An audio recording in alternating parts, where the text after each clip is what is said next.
Okay, welcome back. Now in the last video, we went through different data types in Pandas, series and data frames, creating some series in a data frame, importing data, and then exporting data. Now we're going to look at different ways you can describe data in Pandas. So we'll make a little heading here. Remember to do that. You can type some Markdown. If you've never seen Markdown before, you can do some research. But to create a heading, you can do two little hashtags, and this we'll press Escape and M, Shift Enter. Now we've got describe data in a nice little heading format. This is a great way to break up Jupyter Notebooks so it's communicative. Okay, so the way you call functions, we've already seen this on an example here, to CSV on Pandas data frames, is by pressing the dot notation. So if we go tab, it might show us, there we go, took a little while and I got impatient and pressed tabbed a lot. It'll show us a few functions here that we can run, but remember there's a lot here. So in the beginning, don't focus on trying to learn all of these off by heart. Just focus on using the few that we're going through at the moment and then build upon your knowledge as you go. So the first thing we're going to have a look at is how to describe the data types in our data frame. We can do this by typing in D types.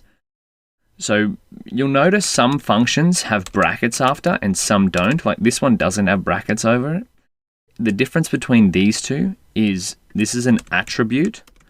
So we type in here attribute, whereas a function like car sales to CSV is a function. So the difference between an attribute and a function is this is going to perform some steps, whereas D types, which is an attribute, is just some meta information which is stored about the car sales data frame. So that's the two main things to remember here, with the difference between an attribute and a function. We don't want to run this line of code, so we'll comment that out, but we do want to see the D types. So let's do that. Hitting Shift Enter. Now this will tell us some information about our car sales data frame columns. So it's got a make column. Let's view it up here. Make, color, odometer, doors, price. That's our column names. So this is going to tell us the type of our make column is an object, color is an object, odometer is an int, doors is an integer, and price is also an object. Let's have a look at some other things we can do with our data frame. Carsales.columns. Now, is this a function or an attribute? It doesn't have brackets, so it's an attribute.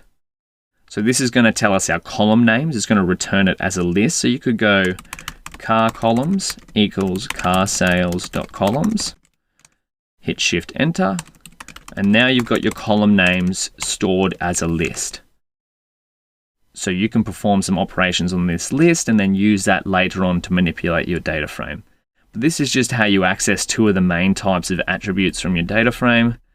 Let's have a look at something else. What about the indexes? So we go car columns.index. Has no attribute index. Oh, because we typed in car columns, we want our car sales data frame. There we go. Beautiful. So this is going to say, let's view the data frame here, car sales. This is going to say the range of the index starts at 0 and stops at 10. Step is 1. So 0, 1, 2, 3. Okay, that makes sense.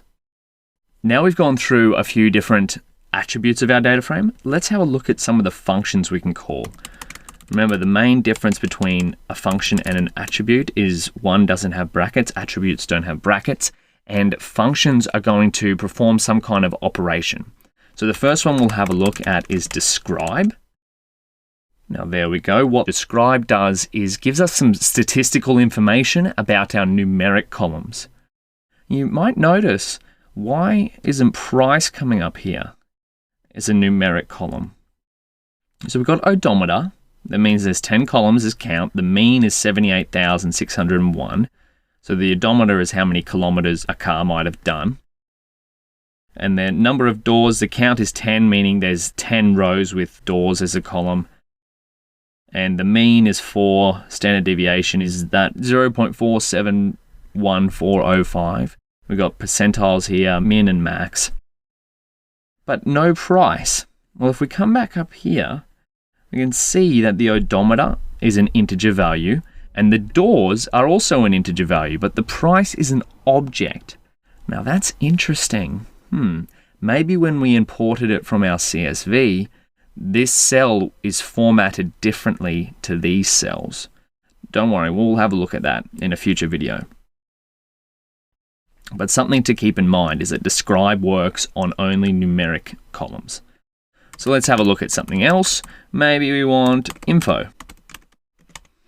carsales.info. And now it's important to remember that these type of description functions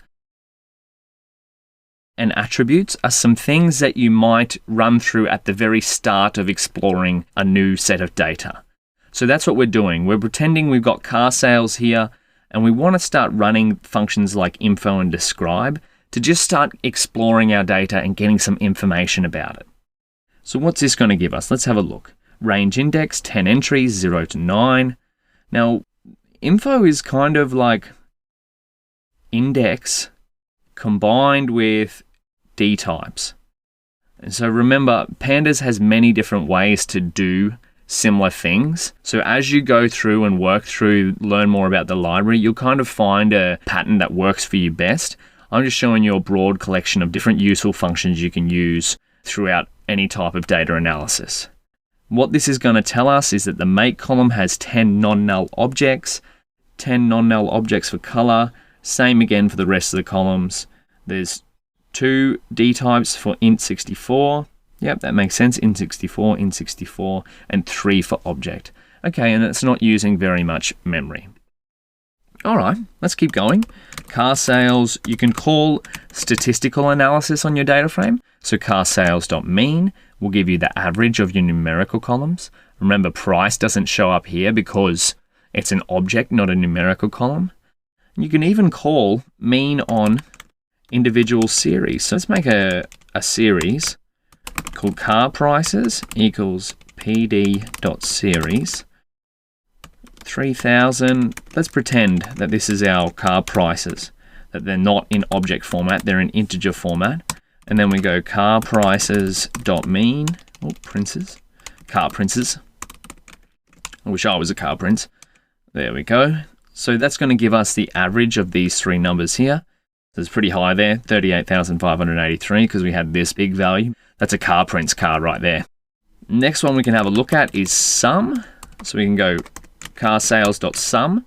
This is going to sum up all of the different columns values. So this is just really combined what's in the make column, what's in the color column. It's totaled up how many odometer there is, how many doors there are.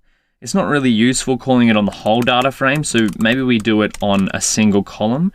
Now to select a single column, we'll go through this in the selection video, but to select a single column, just to demonstrate it here, doors.sum, you type in the name of the column in square brackets as a string, and then call .sum, hit Shift Enter, and now that's just going to bring the sum down here. Now you can do a fair few different versions of this statistical, like not just sum, you can go mean, median, and a bunch of others. So I'd suggest if you're practicing, try out a few different statistical functions. Even look up the Pandas documentation for different statistical measures you can call on different columns. And then finally, if you want one last bit of information about your data frame is length. So the reason you might want this is, say your data frame's 200,000 rows and you only wanted to work on a few thousand for an exploratory data analysis, you could figure out the length of the data frame you're currently working on by passing it to len. And we can see that there's 10 rows in our data frame. We have a look at it one more time. Beautiful.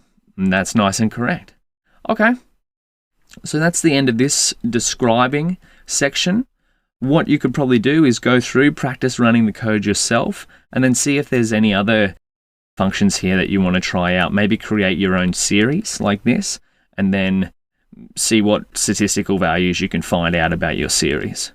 But without further ado, I'll see you in the next lecture, and we'll look at how to differently view data and select data.